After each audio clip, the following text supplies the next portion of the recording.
Hello students, आज हम second lecture of metallurgy start कर रहे हैं। पहले लेक्चर में हमने बेसिक इंट्रोडक्शन ऑफ मेटलर्जी पढ़ा था। आज हम कंसंट्रेशन ऑफ ओर के बारे में पढ़ रहे हैं, जिसे ओर ड्रेसिंग या बेनिफिकेशन ऑफ ओर भी कहते हैं। बेसिकली कंसंट्रेशन ऑफ ओर होता क्या है? It is the process of removing gangue और matrix or matrix from the ore। Basically इस प्रोसेस को हम क्या कहते हैं? कंसंट्रेशन ऑफ ओर कहते हैं। अब इसमें दो मेथड्स होते हैं। पहला मेथड से फिजिकल मेथड ऑफ कंसंट्रेशन, उसमें देखते हैं फिजिकल मेथड ऑफ कंसंट्रेशन। ठीक है, physical method of concentration.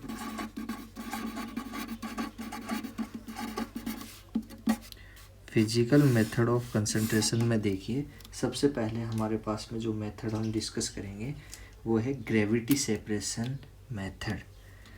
Gravity separation method, या जिसे लेविगेशन भी कहते हैं, या फिर जिसे हम हाइड्रोलिक वॉशिंग भी कहते हैं। ये सभी एक ही नाम है इसके, हाइड्रोलिक वॉशिंग। तो सबसे पहले हम इसे डिस्कस करेंगे। तो देखिए इसमें क्या होता है। Gravity separation method, basically word ही ग्रेविटी आ गया, मतलब कि ग्रेविटी में डिफरेंस, डेंसिटी में डिफरेंस। और ये मेथड वहाँ इस्तेमाल किया जाता है जहाँ पर density of ore is greater than density of gangue और मैट्रिक्स। जब हमारे पास में जो इम्प्योरिटीज़ है, इम्प्योरिटीज़ की डेंसिटी कम होती है और ओर की डेंसिटी ज़्यादा होती है, वहाँ पर हम ये मेथड इस्तेमाल करते हैं। तो बेसिकली हम ये कह सकते हैं, it is the based on the principle that the ore particles are heavier than the gangue particles. इस बेसिस पे ये काम करता है। अब इसमें दो तरीके हैं हमारे पास में। वो दो तरीके कौन कौन से हैं? एक तो विलफ्लेट टेबल होती है। विलफ्लेट टेबल कुछ डिजाइन इस टाइप की होती है। यहाँ पर आप ये देखिए, जैसे कि हमने ये लगा दिया है और यहाँ पर हमने ऐसे वॉल खड़ी करते जा रहे हैं। ठीक है, अब क्या होगा, यहाँ पर हम ओर रख देते हैं, पाउडर्ड ओर या पल्वराइज्ड ओर, और यहाँ से हम क्या करते हैं कि वाटर सप्लाई कर देते हैं। ठीक है, वाटर सप्लाई हो रहा है यहाँ से। ठीक है, H2। तो ये पाउडर्ड ओर धीरे धीरे इधर जाता जाएगा।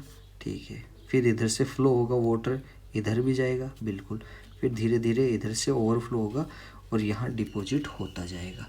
ठीक है, अब क्या होगा कि जैसे जैसे आप लोगों को पता है कि और पार्टिकल्स हैवी हैं, तो हेवियर पार्टिकल्स यहाँ पर डिपॉजिट होते चले जाएंगे, यहाँ पर डिपॉजिट होते चले जाएंगे। ऐसे हमने 3-4 लेयर के सिस्टम बना रखे। और क्या होगा, गैंग जो पार्टिकल्स हैं वो लाइटर हैं, तो ये क्या हो जाएगा, H2O प्लस इम्प्योरिटीज़ यहाँ पर आ जाएगी। इम्प्योरिटीज़ का मतलब है गैंग और मैट्रिक्सेस इसके साथ में आ जाएगी। ये आपके पास में जो ओर है, ये यहाँ पर पल्वराइज्ड ओर है। कौन सा ओर है ये? पल्वराइज्ड ओर। पल्वराइज्ड ओर। ठीक है, ये बेसिकली पल्वर। इस मेथड को हम कहते हैं विलफ्लेट टेबल, क्योंकि यहाँ पर आपके पास में जो टेबल है ये विलफ्लेट टेबल। और मेथड कौन सा हो गया? Gravity separation method, Wilfley table method, gravity separation method हो गया। ये आपको पाउडर्ड ओर मिल जाएगा, पाउडर्ड ओर। दूसरा मेथड है हाइड्रोलिक वॉशिंग, जिसे हाइड्रोलिक क्लासीफायर। हाइड्रोलिक क्लासीफायर का अरेंजमेंट देखिए कि इसका अरेंजमेंट कुछ इस टाइप का होता है।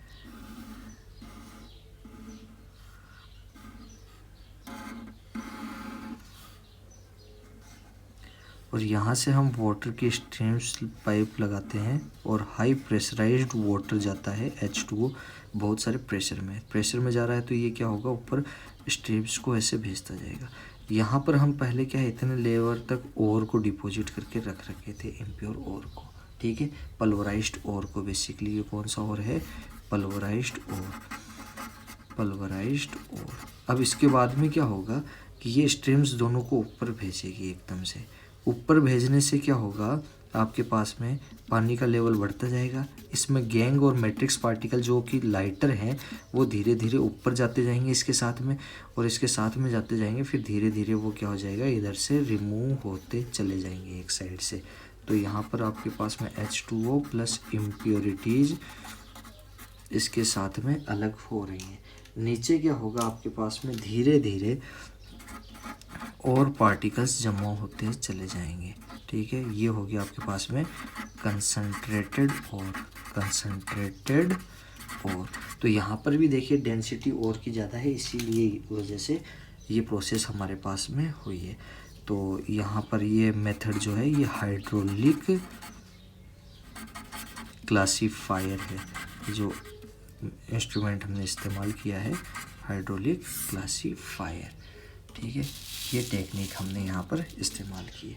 अब देखिए, this process is generally used for oxide and carbonate ore, used for oxide and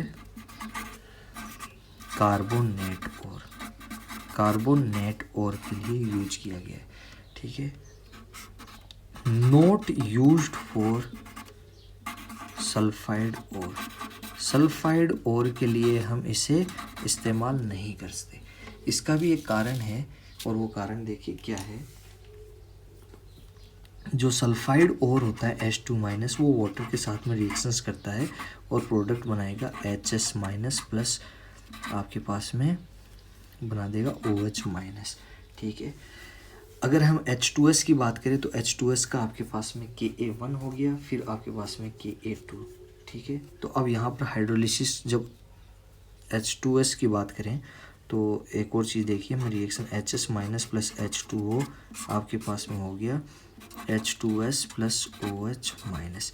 अगर इसका रिवर्स देखिए तो Ka1 हो गया आपके पास में, इधर से रिवर्स देखेंगे तो Ka2 हो गया, इधर का फर्स्ट हाइड्रोलिसिस कांस्टेंट हो गया KH1, इसका हाइड्रोलिसिस कांस्टेंट KH2 हो गया। KH1 is equal to KW/Ka। कौन सा Ka है, ये HS- का Ka है, ऐसे डिसोसिएशन कांस्टेंट, जो कि मैं लिख सकता हूँ Ka2, और ये होता है 10⁻⁻14 upon 1.1 into 10⁻⁻13 which is equal to 1/11। इसको हम लिख सकते हैं KW/Ka1, और ये बहुत ही स्मॉल होता है, इसलिए हम इसको रिजेक्ट भी कर देते हैं, हमें अभी ध्यान देने की ज़रूरत है। तो यहाँ पर इस प्रोसेस में देखिए आपके पास में इसका इक्विलिब्रियम कांस्टेंट काफ़ी ज़्यादा है 1/11 विच इज़ वेरी हाई, मतलब ये रिएक्शन फॉरवर्ड डायरेक्शन में जाएगी। तो फॉरवर्ड डायरेक्शन में जाएगी तो क्या होगा, बेसिकली जो और होगा वो वाटर के साथ में रिएक्शन करके सोल्यूबल प्रोडक्ट बना लेगा, और वो धीरे धीरे वाटर के साथ में इम्प्योरिटीज़ के साथ में अलग हो जाएगा, ठीक है। इम्प्योरिटीज़ के साथ में आ गया और भी सल्फाइड और भी, इसलिए हम ये सल्फाइड और के लिए इस मेथड को इस्तेमाल नहीं करते हैं।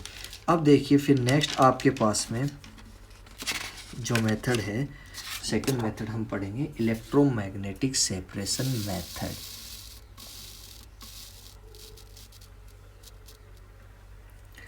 Electromagnetic separation method.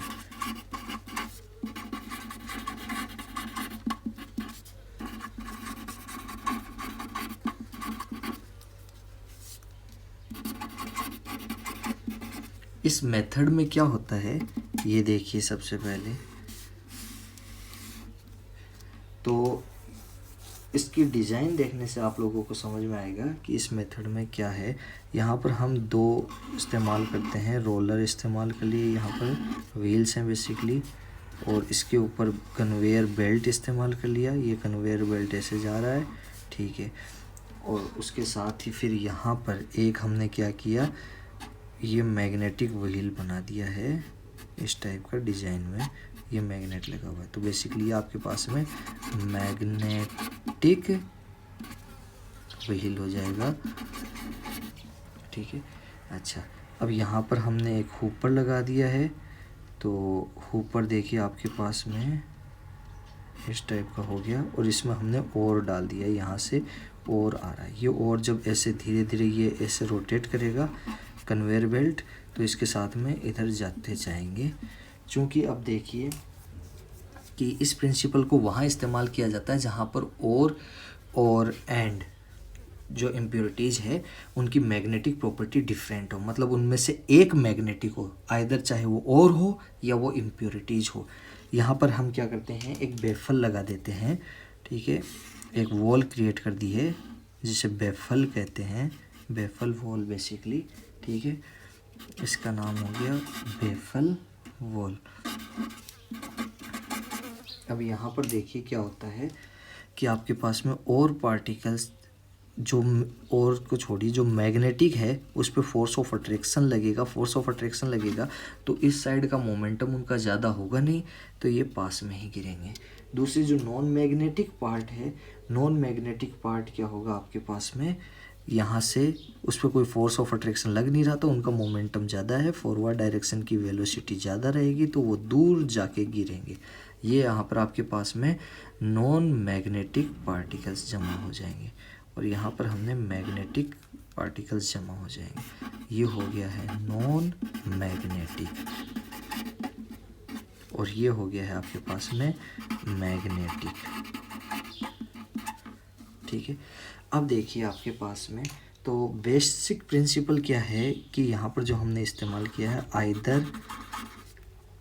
आइदर और इम्प्योरिटीज मतलब गैंग और मैट्रिक्स, ठीक है, शुड बी मैग्नेटिक। अब देखिए जैसे कि आपके पास में इस्तेमाल करते हैं हम किसके लिए, for example separation of Fe2O3 के लिए। Fe2O3 में क्या है, ये मैग्नेटिक पोर्शन है, प्लस इसकी जो इम्प्योरिटीज़ होती है, गैंग जो होते हैं इम्प्योरिटीज़, वो इम्प्योरिटीज़ क्या होती है, नॉन मैग्नेटिक होती है, मैग्नेटिक इम्प्योरिटीज़, ठीक है। तो अब क्या होता है कि यहाँ पर Fe2O3 मैग्नेटिक पोर्शन है तो वो यहाँ पर कलेक्ट हो जाएगा, नॉन मैग्नेटिक पोर्शन जो कि आपके पास इम्प्योरिटीज़ है वो यहाँ कलेक्ट हो जाएगी। सिमिलरली आपके पास में जैसे SnO2 है, SnO2 नॉन मैग्नेटिक होता है, क्या होता है, नॉन मैग्नेटिक। इसमें जो इम्प्योरिटीज़ होती है वुल्फ्रेमाइट FeWO4 प्लस MnWO4, ठीक है, फेरस टंगस्टेट, मैग्नस टंगस्टेट, ये क्या है आपके पास में नॉन मैग्नेटिक इम्प्योरिटीज़ है, क्या है, नॉन मैग्नेटिक इम्प्योरिटीज़। तो ये वाला पोर्शन यहाँ पर क्या होगा, non magnetic impurities, sorry non magnetic नहीं है, ये मैग्नेटिक इम्प्योरिटीज़ है। तो ये मैग्नेटिक इम्प्योरिटीज़ आपके पास में क्या हो जाएगी, यहाँ पर कलेक्ट हो जाएगी इस बार इम्प्योरिटी, और जो नॉन मैग्नेटिक और है वो यहाँ पर कलेक्ट हो जाएगा। तो ज़रूरी नहीं है कि और ही मैग्नेटिक होना चाहिए, और नॉन मैग्नेटिक हो और इम्प्योरिटी मैग्नेटिक हो तब भी ये हेल्पफुल है। बस दोनों में से हमारे पास में क्या होना चाहिए, किसी एक का मैग्नेटिक होना बहुत ज़रूरी है। थर्ड फिर हम देखेंगे froth flotation method. Froth flotation method, और फ्रोथ फ्लोटेशन मेथड में देखिए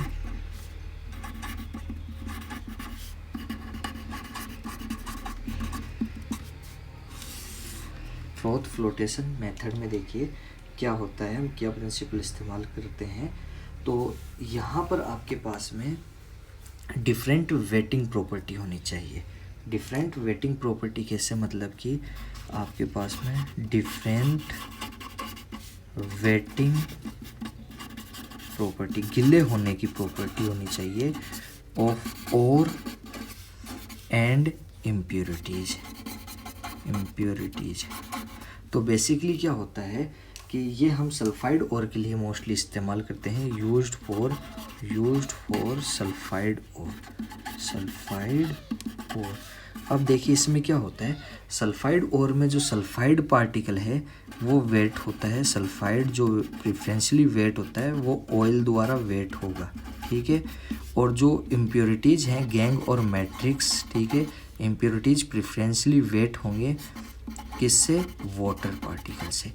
ठीक है, अब क्या होता है ये प्रिंसिपल, ये डिफरेंस इन वेटिंग प्रॉपर्टी, ये बेसिक प्रिंसिपल इस पे बेस्ड है। अब होता क्या है प्रोसेस में वो समझते हैं हम यहाँ पर।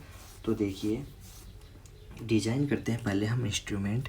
एक हमने इंस्ट्रूमेंट डिज़ाइन किया है इस टाइप में, ठीक है।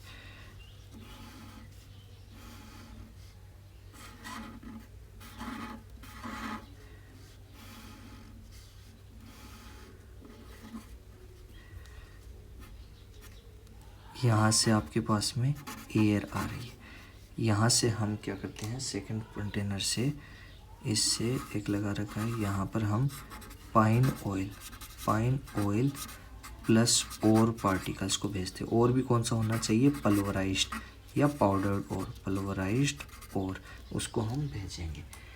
अब क्या करते हैं, इधर से ये पेडल है इसको रोटेट करते हैं, बहुत हाई स्पीड से रोटेट होगा, ठीक है।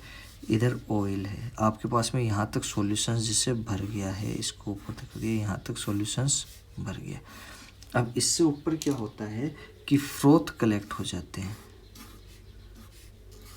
क्यों फ्रोथ होंगे, क्योंकि जो ऑयल पार्टिकल्स है, ऑयल इसमें वाटर में सस्पेंशन बनाएंगे, सस्पेंशन बनाने से क्या होगा, फ्रोथ जनरेट होगा, फ्रोथ जनरेट होगा तो वो फ्रोथ ऊपर आएंगे, झाग जो है वो ऊपर आएंगे।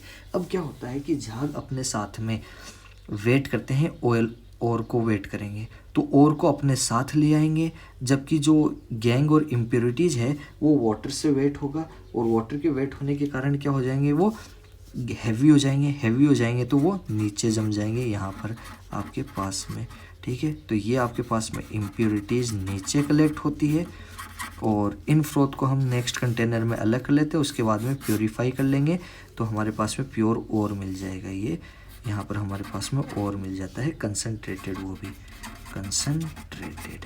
अब देखिए आगे क्या किया गया है यहाँ पर इस प्रोसेस में। हमने बेसिकली एक पेडल व्हील बना रखा है जिसमें हमने ऑयल, वाटर प्लस और डाल रखा है, उसमें कुछ और भी चीज़ें हैं वो भी ऐड कर रखी है। हमने पेडल व्हील को घुमाया, उससे क्या हुआ कि फ्रोथ जनरेट हुए, फ्रोथ ऑयल के जनरेट होंगे, और के फ्रोथ के साथ में क्या है, ऑयल के जनरेट हो रहे हैं, तो ऑयल के साथ में क्या है हमारे पास में और है, तो और पार्टिकल्स ऊपर आ गए लाइटर होने के कारण, और वाटर के कारण ये क्या हो गए, इम्प्योरिटीज़ हैवी हो गई, वो नीचे डिपॉजिट हो गई, ठीक है। अब क्या है कि सबसे पहली बात आप लोगों को ये पता चल गया, हम यहाँ पर फ्रोथिंग एजेंट इस्तेमाल करते हैं जो कि झाग बनाने के लिए। तो सबसे पहले देखिए क्या क्या हमें ज़रूरत होती है फ्रोथिंग एजेंट की। फ्रोथिंग एजेंट जो कि झाग बनाने के लिए, तो उसके लिए हम पाइन ऑयल या कोई और ऑयल इस्तेमाल करते हैं। जनरली हम पाइन ऑयल इसलिए इस्तेमाल करते हैं क्योंकि ये बहुत ही चीप होता है।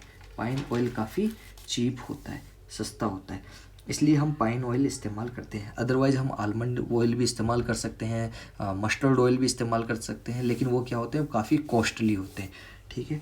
अच्छा, दूसरा हमारे पास में फिर कौन सा एक और इसमें जो प्रिंसिपल है वो है एडजॉर्प्शन।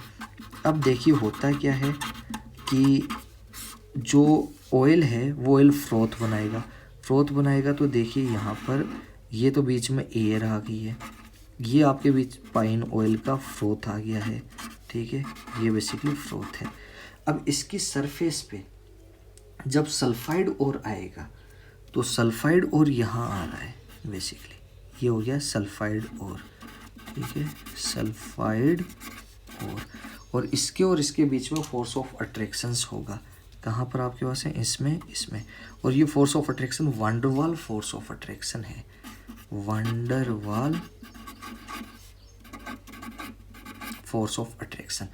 तो ये क्या हो गया, वंडरवाल फोर्स ऑफ अट्रैक्शन के कारण इससे एडहियर हो गया, एडहियर होने के कारण ये फ्रोथ के साथ में सल्फाइड और ऊपर आ गए, जो कि यहाँ पर इसको फिर हमने यहाँ पर कलेक्ट कर लिया है, ठीक है, और उसके बाद में इसके ऑयल्स के से रिमूव कर दिया है। फिर देखिए एक और चीज़ हम इस्तेमाल करते हैं, कलेक्टर। तो कलेक्टर क्या होता है, कलेक्टर बेसिकली सोडियम इथाइल जेंथेट है, जो कि हम इस्तेमाल करते हैं, वो कौन सा करते हैं, सोडियम इथाइल जेंथेट, CNTHATE। देखो एल्काइल जेंथेट क्या होता है, बेसिकली कौन सा फंक्शनल ग्रुप है, C डबल बॉन्ड SOR, ये एल्काइल ज़ैंथेट है। जब इस R की जगह हम इस्तेमाल कर दें इथाइल, तो हमारे पास में इथाइल ज़ैंथेट हो जाएगा। यहाँ पर माइनस चार्ज है और इसके साथ में Na+, तो यहाँ पर हम क्या करते हैं C2H5 इस्तेमाल करते हैं। अब ये कलेक्टर का कैसे काम करता है, तो देखिए बेसिकली इसका ये वाला पोर्शन नॉन पोलर है, नॉन पोलर, ठीक है, बिल्कुल नॉन पोलर है। ये वाला इसका पोर्शन क्या है, पोलर है। जी हाँ, बिल्कुल पोलर है, उसमें हमें कोई दिक्कत ही नहीं है। तो अब देखिए क्या होता है कि जब आपके पास में जो फ्रोथ बना हुआ है, ये फ्रोथ बना था, ठीक है, ऑयल का, उसके साथ में यहाँ पर क्या हुआ है, देखिए S+C(OR) और एक S-Na+, ये इधर रह गया है S-। अब क्या है कि ये तो नॉन पोलर पार्ट था, तो नॉन पोलर की सोल्यूबिलिटी किसके साथ में रहेगी, एयर, इसके साथ में, किसके साथ में, ऑयल के साथ में। जो पोलर पार्ट है वो किसके साथ में रहेगा, वाटर के साथ में। अब वाटर वाला पार्टिकल्स ये क्या करेगा, दूसरे सल्फाइड ओर को अपनी तरफ अट्रैक्ट करेगा। तो ये सल्फाइड ओर है, उसको अपनी तरफ अट्रैक्ट किया है, सल्फाइड ओर को। तो यहाँ पर आयन डाइपोल इंटरेक्शन हो जाएगा।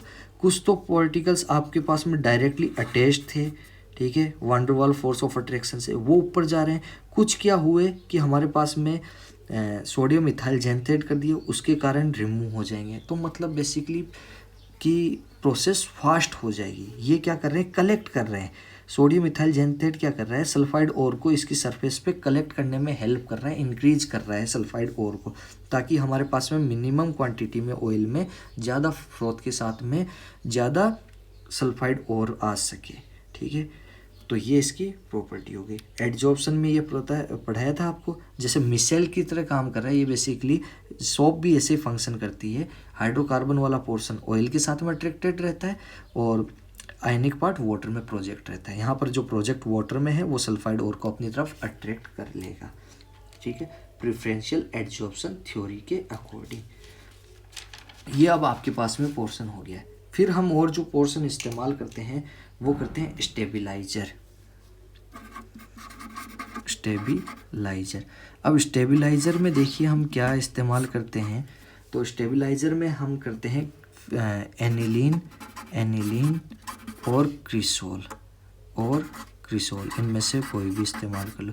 ये क्या करेंगे, basically will stable the froth को स्टेबल कर देंगे। तो फ्रोथ ज़्यादा रहेंगे तो प्रोसेस फास्ट होगी। और इसमें क्या इस्तेमाल करते हैं, एनिलीन एंड क्रिसोल। फिर आता है डिप्रेसेंट, जो कि काफ़ी हेल्पफुल है, हमें बहुत ही ज़रूरी भी है। डिप्रेसेंट क्या होता है, कई बार जैसे कि आपके पास में दो सल्फाइड प्रेजेंट है, सल्फाइड और में दूसरे सल्फाइड की इम्प्योरिटीज़ प्रेजेंट है। लेट से कि आपके पास में PbS और गैलेना का ओर है। इस गैलेना का ओर में जो इम्प्योरिटीज़ है वो ZnS की इम्प्योरिटी है, ठीक है। अब हमें क्या करना है, इस ZnS की इम्प्योरिटी को रिमूव करना है।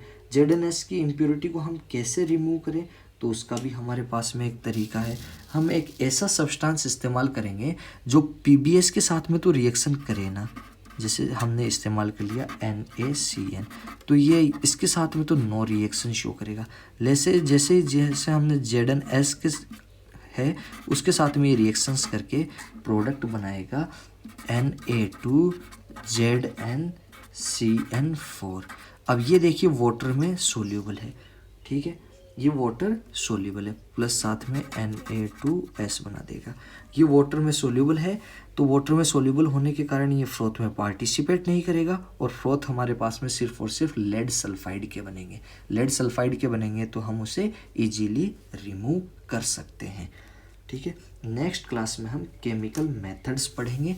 आज हमने फिजिकल मेथड्स पढ़े हैं। थैंक